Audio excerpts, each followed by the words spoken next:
Bapak, Ibu, dan saudara-saudariku yang terkasih, jika ada seseorang yang berkata kepada kita, saya akan mendoakanmu, maka kita perlu mengambil ini serius, take seriously, gitu ya. Misalnya ya, saya berkata kepada seseorang, Hansen, saya mendoakan kamu, gitu ya misalnya. Itu benar-benar serius, bukan main-main. Kenapa? Karena dari sana orang tersebut, dia sungguh-sungguh mencintai, mengasihi, memberikan sungguh-sungguh bahwa saya mengasihi engkau, maka saya berdoa bagi kamu. Dan kita bukan biasa kalau bercanda, yang benar kamu doain saya gitu ya misalnya. Yang benar gitu. Enggak, serius. Dia dengan serius berdoa bagi kita. Rohnya sedang berdoa bagi kita saat itu juga.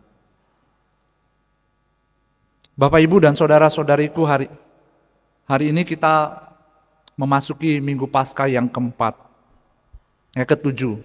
Bagaimana dalam Injil kita mendengarkan kerinduan Yesus terhadap diri kita semua, supaya kita boleh bersatu dengan Allah Bapa di surga. Supaya dalam hidup kita jangan kehilangan kasih karunia Allah. Supaya kita bisa tinggal di dalam cintanya, dan supaya sukacita kita menjadi penuh. Oleh karena itu Yesus menginginkan kesatuan ini. Dan kita mendengar ini adalah doa Yesus untuk kita. Bagaimana kita bisa bayangkan Tuhan berdoa bagi diri kita manusia. Dia berdoa sungguh-sungguh. Oleh karena itu kita ngambil ini secara serius. Karena Yesus berdoa bagi kita. Bukan sembarangan gitu ya orang ini. Bukan hanya romo, bukan hanya uskup, bukan hanya paus, tapi ini Yesus sendiri berdoa bagi kita. Tuhan berdoa bagi kita manusia. Seperti Injil katakan, ya Bapa yang kudus, peliharalah mereka dalam namamu, yaitu namamu yang telah Engkau berikan kepadaku, supaya mereka menjadi satu, sama seperti kita satu. Sama seperti Allah Tritunggal satu, Bapa, Putra, dan Roh Kudus. Tuhan Yesus menghendaki juga agar kita bersatu dengan dirinya, bersatu dengan Bapa, dan bersatu dengan Roh Kudus. Ini doa yang sangat indah kalau kita renungkan. Kalau kita baca ulang kembali, doa yang sangat luar biasa. Karena doa ini mau mengatakan cinta Tuhan Yesus kepada kita. Supaya kita jangan lepas daripada kasih Allah. Kenapa penting persatuan?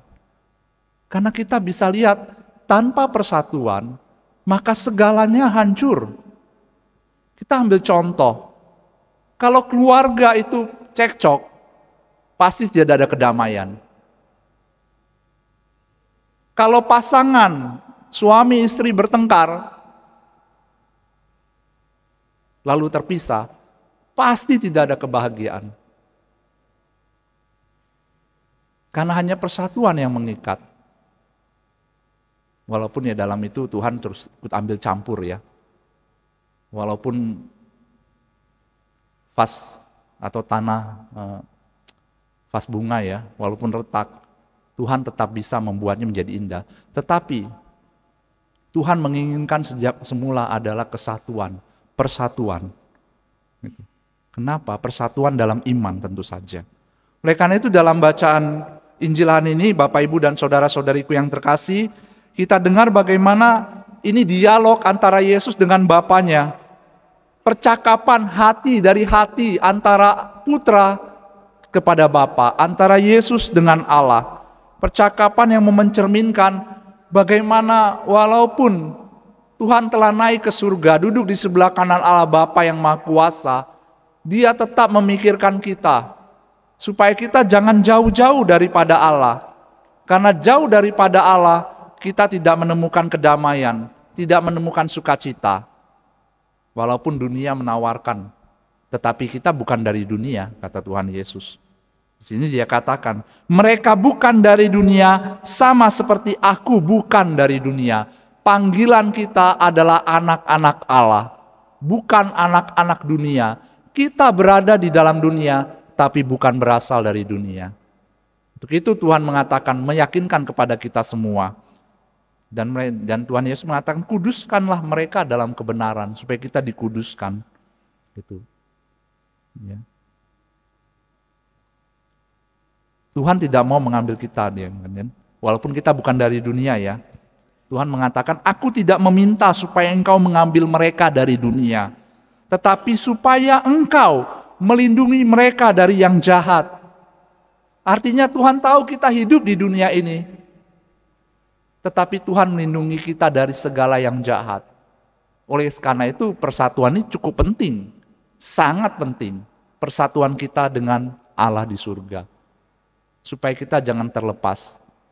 Pernah nggak kita berdoa, Tuhan, jangan pernah saya jauh daripadamu. Ini penting untuk kita doakan. Karena seringkali kita lupa. Seringkali kita lupa dan akhirnya kita menjauh demi sedikit. Dan akhirnya lupa tentang Allah. Karena itu ini persatuan doa yang sangat indah yang kalau kita renungkan banyak sekali elemen-elemen yang dapat kita ambil. Sehingga permenungan kita pada malam hari ini Bapak Ibu dan Saudara-saudari yang terkasih. Bagaimana agar kita bisa bersatu dengan Tuhan. Pertama, untuk bersatu dengan Tuhan, tentu saja kita juga berani menyangkal diri kita. Kenapa ini penting penyangkalan diri? Sekali lagi Tuhan meminta kita untuk menyangkal diri ini penting. Karena dengan penyangkalan diri kita berani berkorban. Berani meninggalkan kesia-siaan yang dunia tawarkan. Yang kalau kita lihat ya, dunia menawarkan segala bentuk kejahatan-kejahatan walaupun dibungkus dengan cantik gitu ya. Dengan indah. Tetapi di dalamnya kita akan menemukan kebobrokan-kebobrokan. Kita akan menemukan bahwa dunia akan membuat kita sedih, putus asa, ya, duka cita, dan sebagainya. Tetapi bersama dengan Tuhan, kita menemukan satu kebahagiaan, sukacita walaupun harus tertatih-tatih, kebahagiaan walaupun harus berkorban, dan sebagainya. Untuk itulah kerendahan hati ini diperlukan, penyangkalan diri butuh kerendahan hati. Karena dengan kerendahan hati kita menekan ego kita, menghilangkan apa yang menjadi keinginan-keinginan daging kita. Itu yang pertama, penyangkalan diri. Sehingga kita boleh memohon pada Tuhan, apa yang dapat kita sangkal, yang kecil, yang seringkali menggoda kita untuk masuk dalam kebodohan atau kesia-siaan. Dan kita mulai mengambil langkah yang kecil.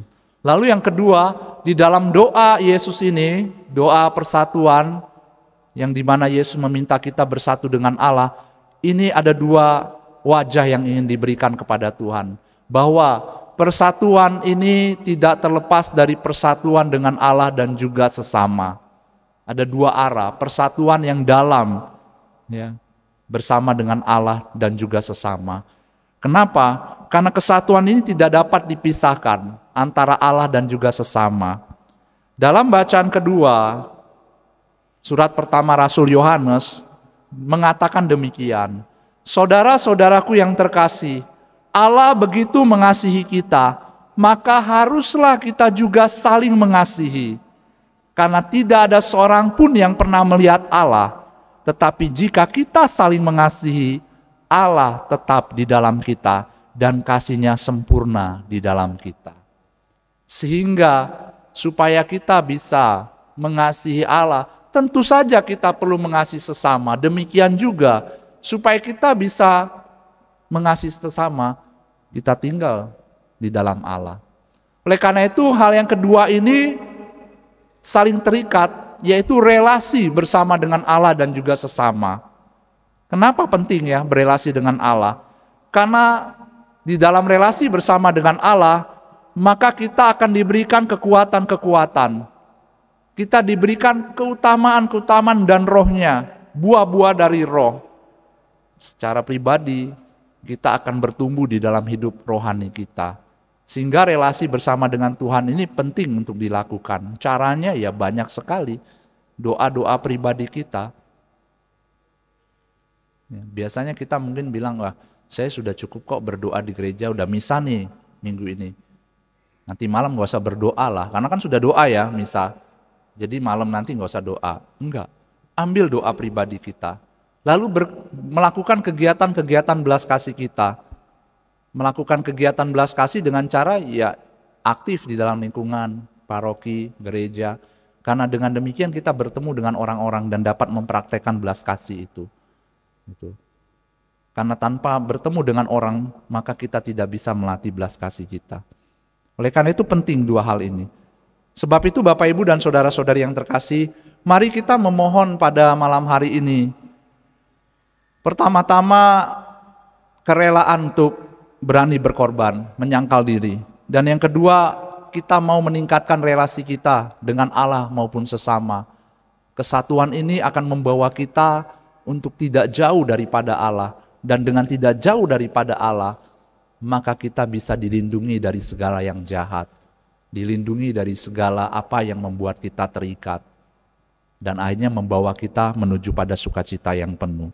Karena Tuhan mengatakan demikian gitu ya, supaya sukacitanya menjadi penuh di dalam kita, dan kita dapat memuliakan Tuhan senantiasa.